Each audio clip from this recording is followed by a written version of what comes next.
Une femme âgée traversait un scénario de guerre dans une marche de 23 km par amour pour sa famille.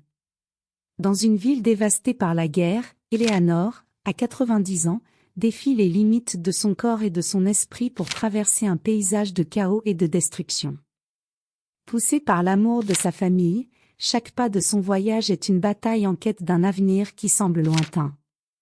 Une histoire de résilience et de courage qui touchera le cœur. Donna Eleanor, à 90 ans, était une femme d'une force silencieuse et d'un esprit resté aussi aiguisé qu'une lame de rasoir, malgré le poids des décennies.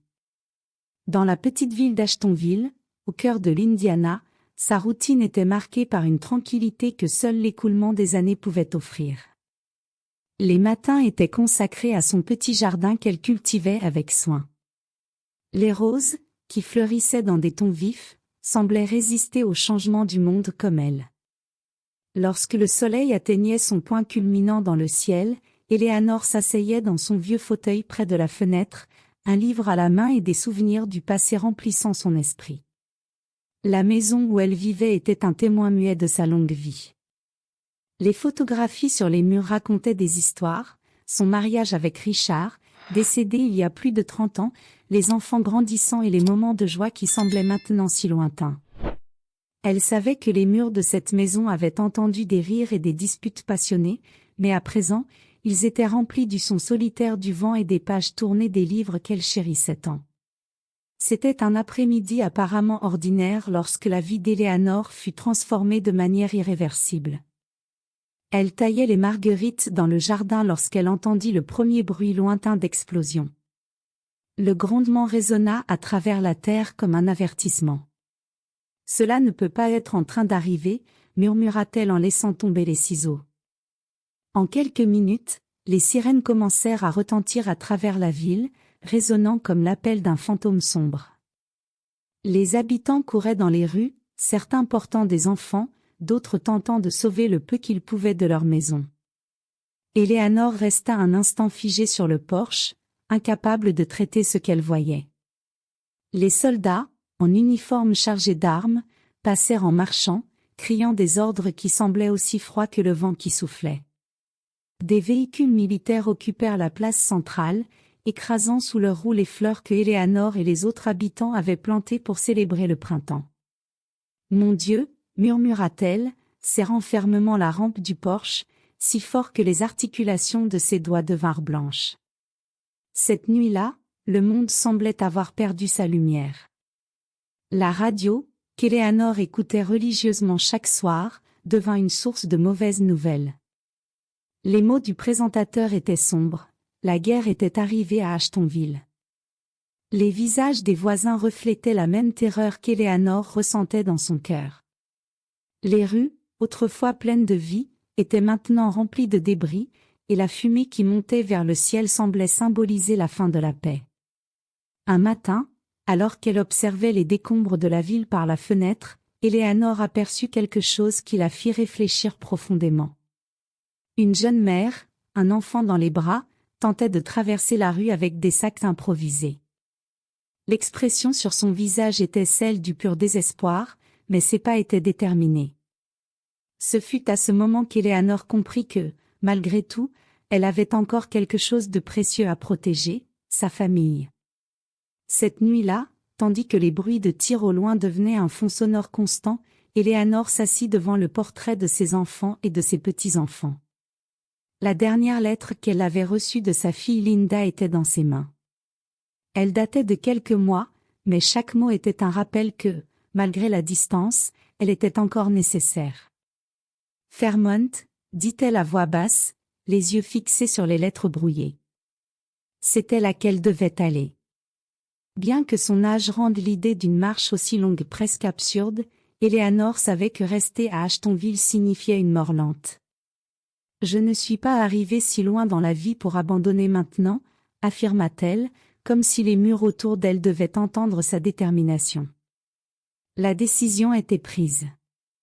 Elle passerait le reste de la journée à rassembler des forces et tout ce qu'elle pourrait emporter. Elle savait que le voyage serait difficile, mais elle savait aussi qu'attendre serait pire. D'un dernier regard vers les roses qui avaient survécu au chaos, Éléanore se dit, à voix basse, je les reverrai. Peu importe ce qui se passe. Le son des explosions résonnait encore dans l'esprit d'Éléanore alors qu'elle fouillait la maison à la recherche d'objets pouvant l'aider dans son voyage. Il était difficile de décider quoi emporter. Chaque objet semblait chargé de souvenirs, et les abandonnés étaient comme effacés des parties de son histoire. Mais le poids des souvenirs ne l'aiderait pas sur la route vers Fairmont. Avec des mains tremblantes, elle prit un vieux sac à dos en toile, usé par le temps, que Richard utilisait pour le camping. La première chose qu'elle y mit fut le portrait de famille dans un petit cadre. Si quelque chose m'arrive, qu'il sache au moins que je ne l'ai jamais oublié, murmura-t-elle. Ensuite, elle se dirigea vers la cuisine et y plaça une tranche de pain durci et une bouteille d'eau à moitié pleine. La nourriture était rare en ville, et elle savait que, dehors, cela pourrait être encore pire. Dans le salon, son attention fut attirée par le châle que sa fille lui avait offert lors du dernier hiver passé ensemble. Le tissu était doux et chaud, et, même maintenant, il portait encore l'odeur légère de lavande. Elle le plia soigneusement et le plaça au sommet du sac à dos. Enfin, elle enfila ses bottes les plus solides, qui avaient déjà résisté à de nombreuses marches dans la forêt quand les enfants étaient petits. Elles étaient usées, mais Éléanore leur faisait plus confiance qu'à n'importe quel autre père. Avant de partir, elle fit une pause au milieu du salon. Elle regarda autour d'elle et vit la maison vide, les meubles que Richard avait fabriqués de ses propres mains, le piano que Linda jouait les après-midi du dimanche. Elle toucha légèrement le dossier d'une chaise, comme si elle faisait ses adieux à un vieil ami. Je ne sais pas si je reviendrai, mais, si c'est la fin pour moi, au moins j'essaie quelque chose qui en vaut la peine. En ouvrant la porte, une rafale de vent froid la fit frissonner. Le paysage était désolant. La rue, autrefois animée par des enfants jouant à cache-cache, était maintenant jonchée de débris et de marques de pneus de véhicules militaires. Une fumée grise flottait dans l'air, apportant avec elle l'odeur amère de la destruction. Éléanore inspira profondément et fit le premier pas. À mesure qu'elle marchait, les bruits de ses pas résonnaient dans la rue déserte. Un chien maigre passa en courant, la queue entre les jambes, comme s'il fuyait un ennemi invisible. Éléanore accéléra le pas en passant devant une épicerie pillée. Les étagères, autrefois pleines de conserves et de paquets, étaient vides, et le sol était couvert de morceaux de verre. Une femme, à genoux, pleurait silencieusement, tenant une boîte de haricots comme si c'était un trésor. Éléanore détourna le regard. « Je ne peux pas aider maintenant. J'ai du mal à m'aider moi-même, pensa-t-elle, luttant contre la culpabilité. » Arrivée à la périphérie de la ville, elle trouva un groupe de soldats en train de patrouiller. Leur voix forte et leur rire semblaient déplacés dans ce paysage de terreur. Éléanore s'appuya contre un mur et respira profondément, essayant de calmer son cœur qui battait la chamade.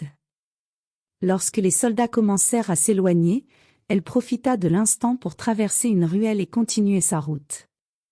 Les premières heures furent épuisantes, mais Éléanore sentit une force inattendue grandir en elle. Chaque pas était un défi surmonté, et la détermination de retrouver sa famille la poussait en avant. Alors qu'elle marchait sur la route principale menant à Fairmont, elle s'arrêta un instant pour se reposer. Elle s'assit sur un rocher au bord du chemin, sortit le châle de son sac et s'enroula dedans. La sensation de sécurité que le tissu lui apportait était réconfortante. Pendant qu'elle se reposait, ses pensées vagabondèrent vers ses enfants. Elle se souvint de Linda quand elle était petite, grimpant dans les arbres malgré ses protestations. « Maman, je peux tomber, mais si je n'essaie pas, je ne saurai jamais ce que ça fait d'atteindre le sommet. » Linda disait, avec le sourire malicieux qu'Éléanore adorait tant. Ce souvenir fit sourire Éléanore, même si ce ne fut que pour un bref instant. « Je suppose que maintenant c'est moi qui suis têtue, murmura-t-elle pour elle-même. Plus tard, Éléanore trouva ce qui restait d'une ferme. Le hangar était partiellement détruit, mais elle entra, espérant y trouver quelque chose d'utile. Dans un coin, elle aperçut un vieux sac abandonné. À l'intérieur, il y avait un morceau de tissu qu'elle utilisa pour renforcer les poignées du sac et une pomme fanée, qui, bien que non fraîche, semblait un festin face à la faim qui commençait à la saisir. Lorsque le soleil commença à se coucher, Éléanore trouva refuge dans une vieille maison de campagne abandonnée. Les fenêtres étaient brisées, mais le toit semblait suffisamment solide pour la protéger du froid de la nuit. Elle s'assit dans un coin, serrant son sac contre elle. Pour la première fois depuis qu'elle avait quitté Ashtonville, elle se permit de pleurer. Les larmes coulaient silencieusement tandis qu'elle regardait le portrait qu'elle avait emporté. « Richard, murmura-t-elle, fixant le sourire réconfortant de son mari défunt. J'espère que tu me regardes de là où tu es. Je vais avoir besoin de ta force pour arriver là-bas. » La nuit apporta un silence oppressant, interrompu seulement par le son occasionnel de tirs au loin. Éléanore ferma les yeux, sachant que le jour suivant apporterait de nouveaux défis. Mais, au fond d'elle-même, elle savait que sa décision de partir avait déjà tout changé. Ce n'était pas seulement une quête pour sa famille, c'était un combat pour sa propre humanité dans un monde qui semblait avoir perdu la sienne. La route devant Éléanore semblait interminable, une bande grise qui s'étendait sous un ciel lourd de nuages sombres. Chaque pas était une petite victoire, mais aussi une lutte contre la fatigue et la douleur qui croissaient à chaque kilomètre. Ses pieds, serrés dans ses vieilles bottes, étaient en feu. Elle sentait le poids du sac à dos, bien que son contenu fût modeste. C'était comme si chaque souvenir, chaque espoir et chaque peur qu'elle portait s'étaient matérialisés dans le petit volume sur ses épaules. Le paysage autour d'elle était désolant. Les champs, autrefois remplis de blé doré, étaient brûlés et stériles, un témoignage silencieux de la destruction de la guerre. Éléanore faisait de son mieux pour rester concentrée sur son voyage, mais il était difficile d'ignorer les signes de vie interrompus, des vêtements éparpillés, des jouets abandonnés, des vélos rouillés laissés sur le bord de la route. Ce jour-là, le ciel commença à se déchirer en pluie. D'abord, des gouttes timides touchèrent son visage, mais bientôt un rideau d'eau glacée l'enveloppa complètement.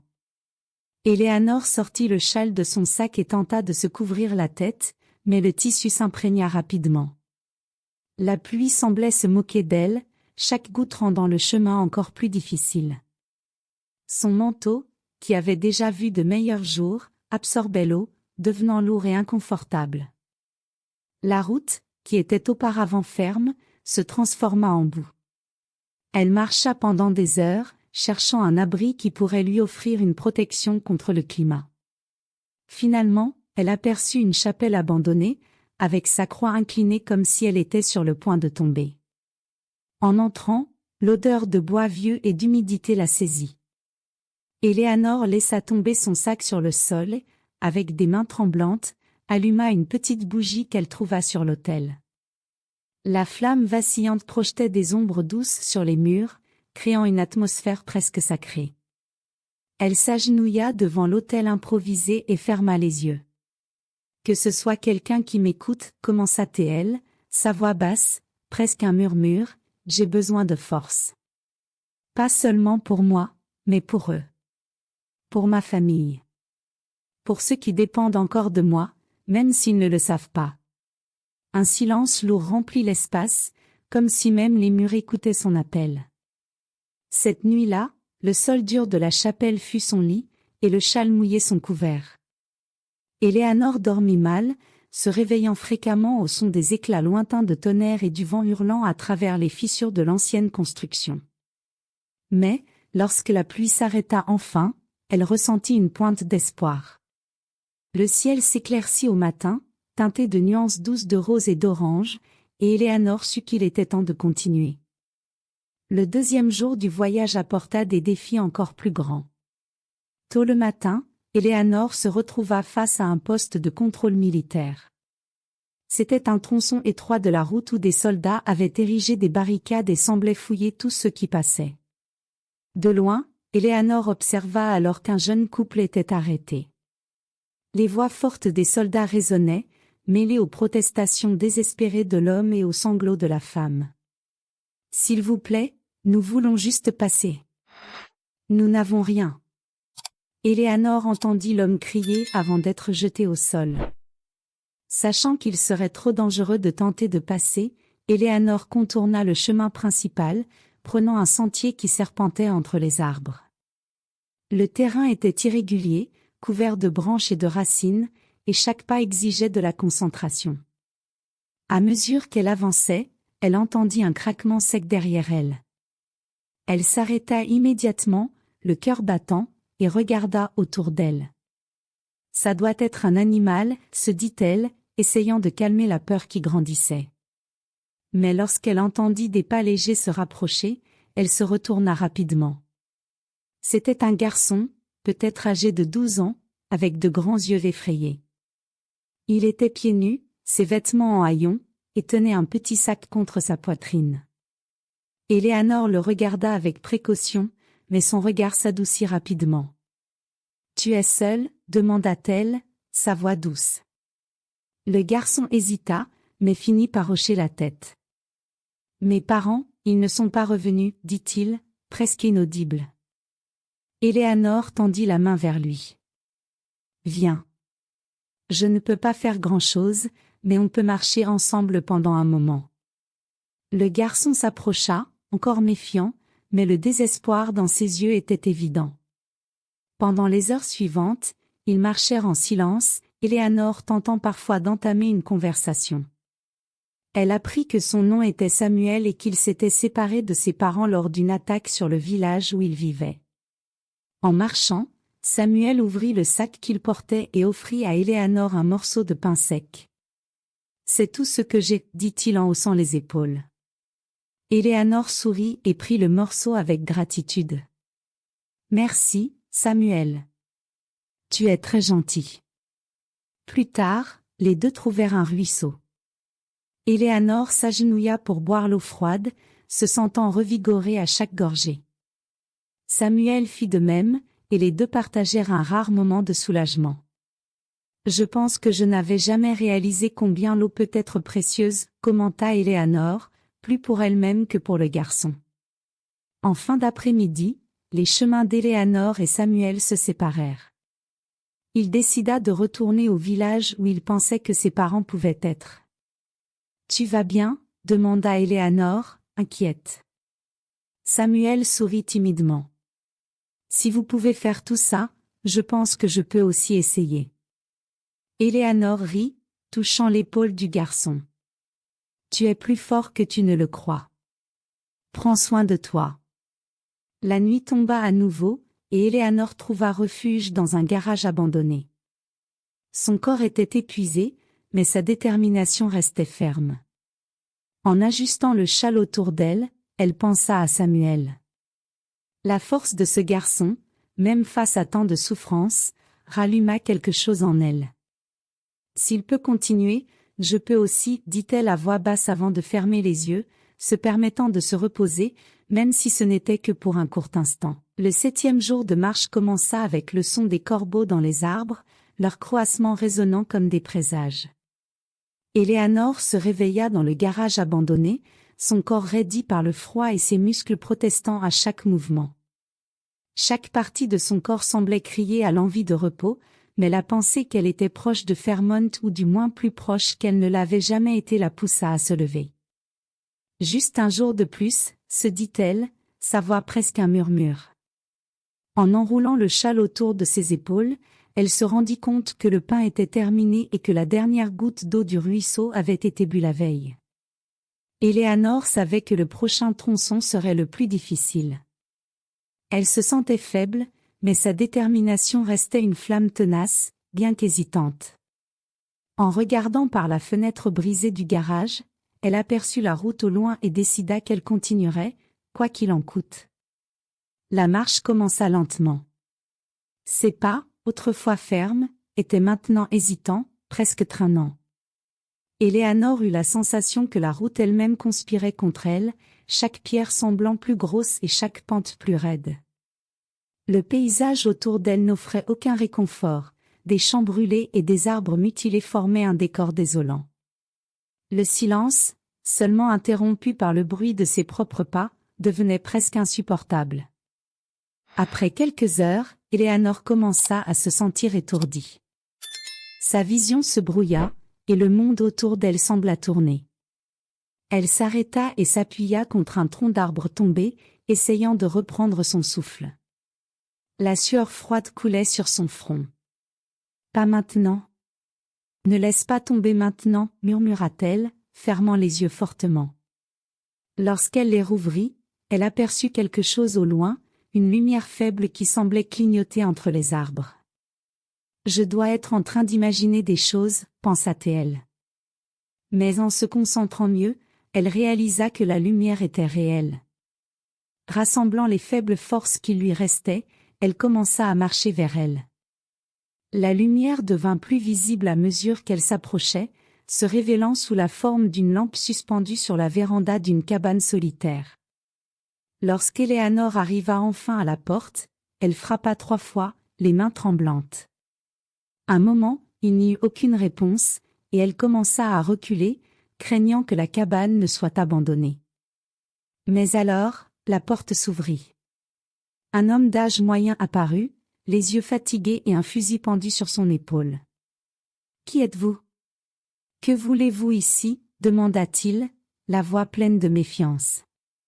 Eleanor leva les mains dans un geste pacifique. « Je suis juste une vieille femme, essayant de rejoindre ma famille à Fairmont. J'ai juste besoin d'un peu d'eau, c'est tout. » L'homme l'examina pendant quelques secondes avant de baisser le fusil. « Attendez ici. » Quelques minutes plus tard, il revint avec une tasse d'eau et un morceau de pain dur. « C'est tout ce que je peux offrir, dit-il en lui tendant les articles. Eleanor accepta avec gratitude, les larmes remplissant ses yeux. « Merci beaucoup. C'est plus que ce que j'espérais. » Pendant qu'elle mangeait et buvait lentement, l'homme l'observait en silence. « Fairmont est à environ 10 kilomètres d'ici, dit-il finalement en brisant le silence. Mais la route est dangereuse. Il y a des patrouilles, d'autres choses. Vous êtes sûr de vouloir continuer ? » Eleanor leva le regard, sa voix chargée de détermination. « Je n'ai pas le choix. Ma famille est là-bas. Et je vais les retrouver, quoi qu'il arrive. » Peu de temps après, Eleanor reprit sa marche, se sentant un peu plus revigorée. Mais le dernier tronçon fut le plus cruel. Les nuits devenaient de plus en plus froides, et la faim commençait à dévorer ses dernières réserves d'énergie. Les lumières de Fairmont commencèrent à apparaître à l'horizon, un éclat lointain qui semblait un miracle. « Presque là, murmura-t-elle pour elle-même, comme si ces mots étaient le carburant dont elle avait besoin pour continuer. À l'approche de l'entrée de la ville, Eleanor commença à ressentir un mélange de soulagement et de peur. La ville était plus silencieuse qu'elle ne l'imaginait, et les rues, bien que toujours intactes, avaient un air sombre. Elle n'eut à peine le temps d'enregistrer son environnement avant d'entendre une voix familière. « Grand-mère ? C'est toi ?» La voix venait du bout de la rue, chargée d'émotion et d'incrédulité. Eleanor eut à peine le temps de lever la tête avant de voir une jeune femme courir vers elle. C'était Emily, sa petite fille. Les jambes d'Eleanor fléchirent, et elle faillit tomber, mais Emily la rattrapa avant qu'elle ne touche le sol. « Grand-mère !»« Mon Dieu, tu es venue jusqu'ici ? » ?»« Je n'y crois pas. » Emily étreignit Eleanor avec force, les larmes coulant librement sur leur visage. « Je l'ai fait, » murmura Eleanor, la voix faible mais pleine d'émotion. « Je t'avais dit que je le ferais. » Emily aida sa grand-mère à marcher jusqu'à la maison. La porte s'ouvrit, révélant le reste de la famille.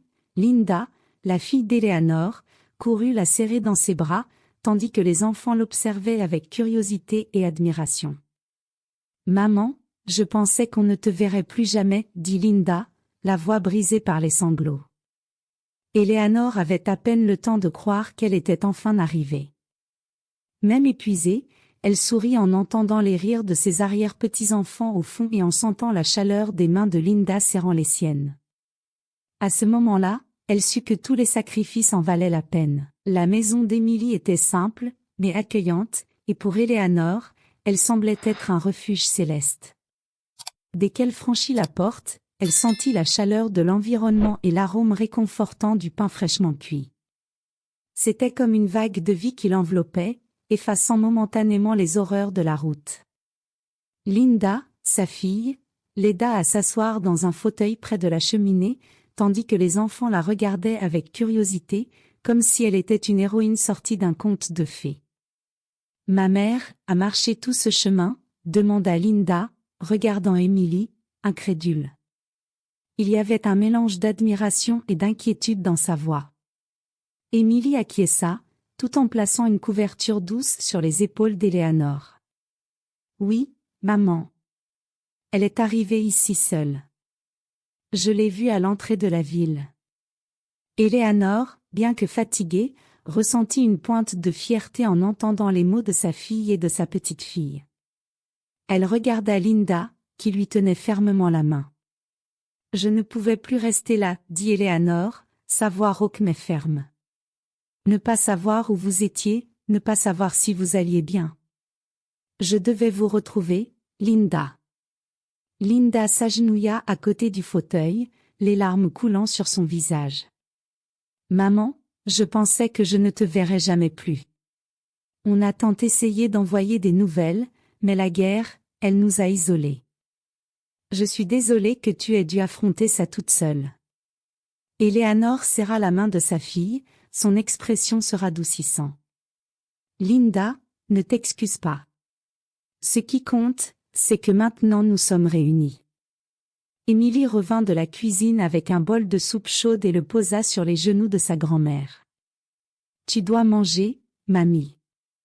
Tu dois avoir faim. » Eleanor regarda le bol avec reconnaissance et commença à manger lentement. Chaque cuillerée semblait raviver sa force. Pendant ce temps, Emily raconta davantage ce qui s'était passé depuis leur dernière communication. « Fairmont n'a pas été complètement épargné, » expliqua Emily. « Mais la ville a réussi à s'organiser avant que la guerre ne prenne le contrôle. Il y a de la nourriture, bien que rationnée, et nous avons des abris sûrs. Nous nous en sortons, mais nous avons toujours craint ce qui se passait dehors, surtout avec toi seule. » Eleanor écouta attentivement, absorbant chaque mot. Après tant de temps d'incertitude, elle savait enfin que sa famille était relativement en sécurité. Elle ressentit un soulagement profond, comme si une montagne venait d'être retirée de ses épaules. Les enfants, encore un peu timides, commencèrent à s'approcher lentement.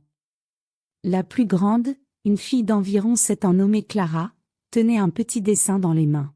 « Mamie, j'ai fait ça pour toi, » dit-elle, tendant le papier. Eleanor prit le dessin avec un sourire. Il montrait une femme aux cheveux blancs avec un gros sac à dos, marchant sous un ciel rempli d'étoiles. « Tu m'as dessiné ?» demanda Eleanor, émue. Clara acquiesça, souriant timidement. « Maman a dit que vous êtes très courageuse. Alors, je vous ai dessinée comme une héroïne. » Eleanor rit doucement, les yeux remplis de larmes. « Merci, ma chérie. Mais tu sais quoi? Je suis courageuse parce que j'ai vous.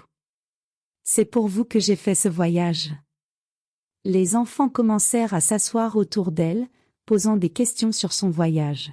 « Tu as vu des soldats, mamie ?» demanda l'un des garçons, les yeux écarquillés. « Tu as vu des bombes? Tu as eu faim? » Eleanor répondit patiemment, adaptant les histoires pour qu'elles ne soient pas trop effrayantes pour les petits, tout en restant fidèle à la vérité. « Oui, c'était difficile. Mais je pensais toujours à vous.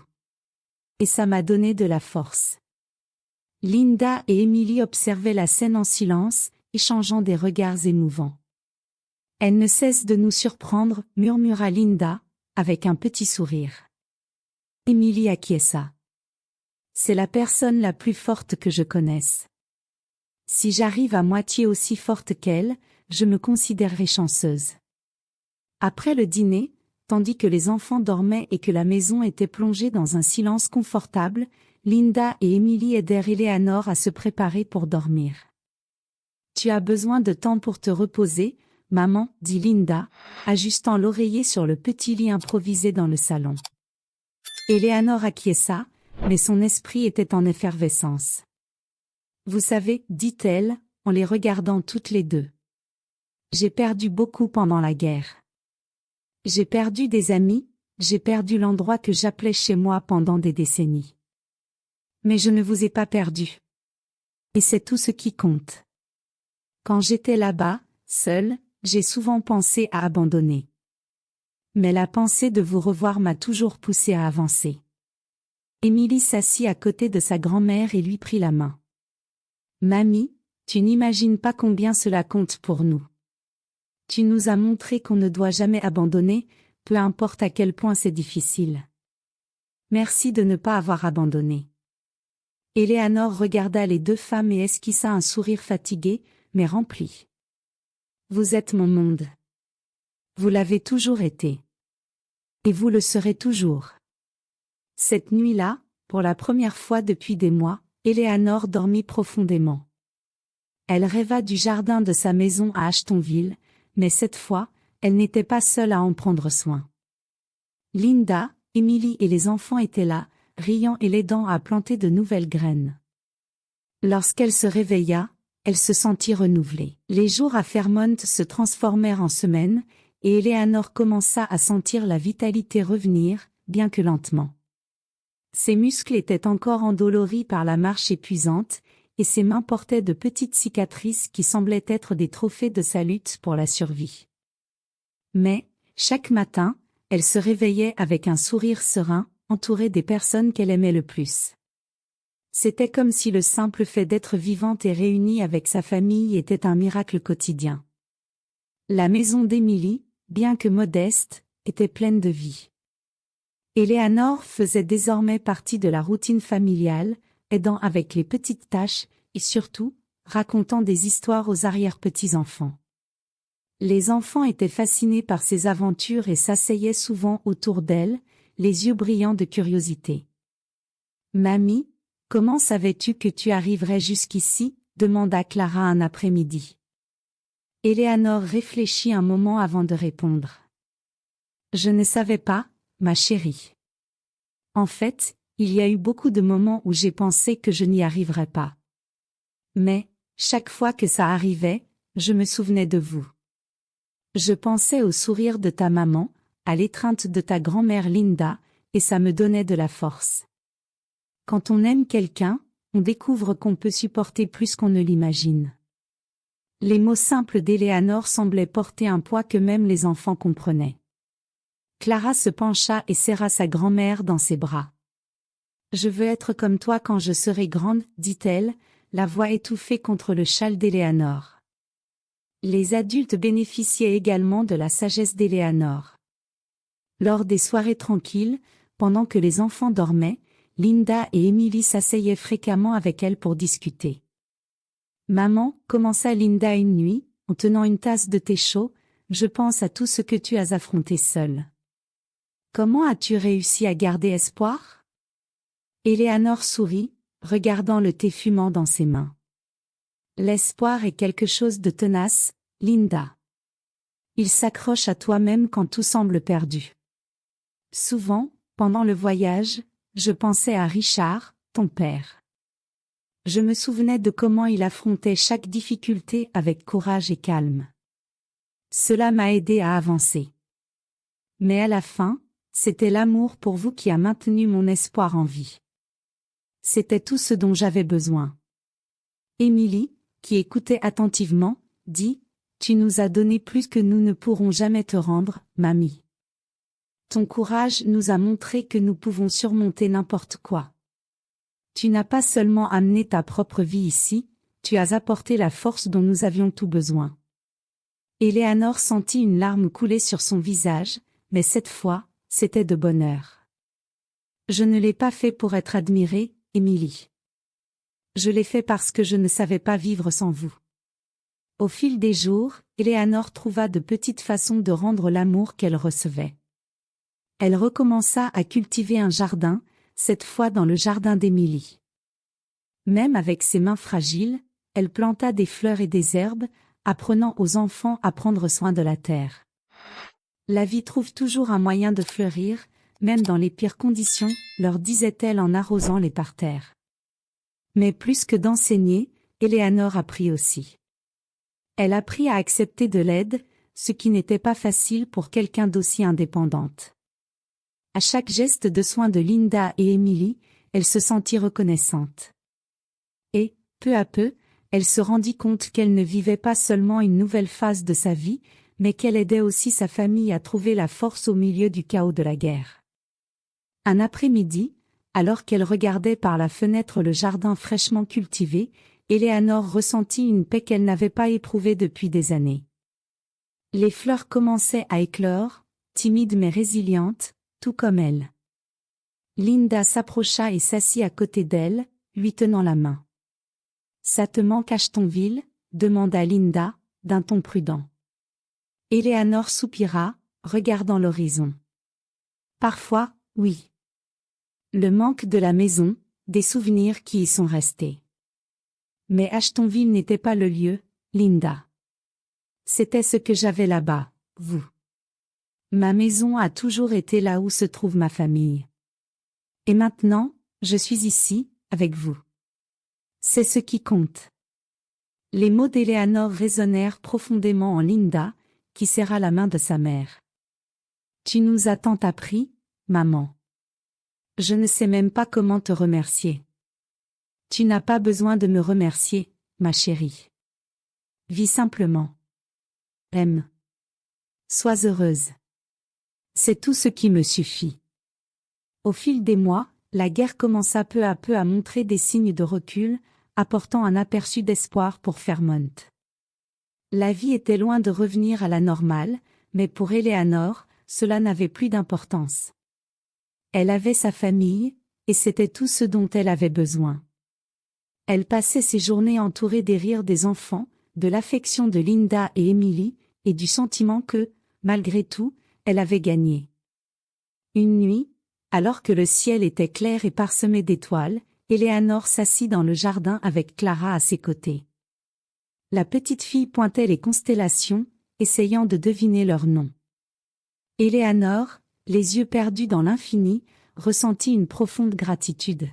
« Mamie, à quoi penses-tu ?» demanda Clara, tirant doucement sur le châle de sa grand-mère. Éléanore sourit et répondit « Je pense à quel point la vie peut être difficile, mais aussi incroyablement belle. Et à quel point nous sommes plus forts que nous ne le pensons, même quand tout semble perdu. » Clara se pencha pour poser sa tête sur l'épaule de sa grand-mère. « Je pense que tu es la personne la plus forte du monde. » Éléanore rit doucement et embrassa la tête de sa petite fille. « Et toi, ma chérie, tu es la raison de toute ma force. » Cette nuit-là, alors qu'elle se préparait à dormir, Éléanore regarda pour la dernière fois le portrait qu'elle avait porté pendant tout le voyage.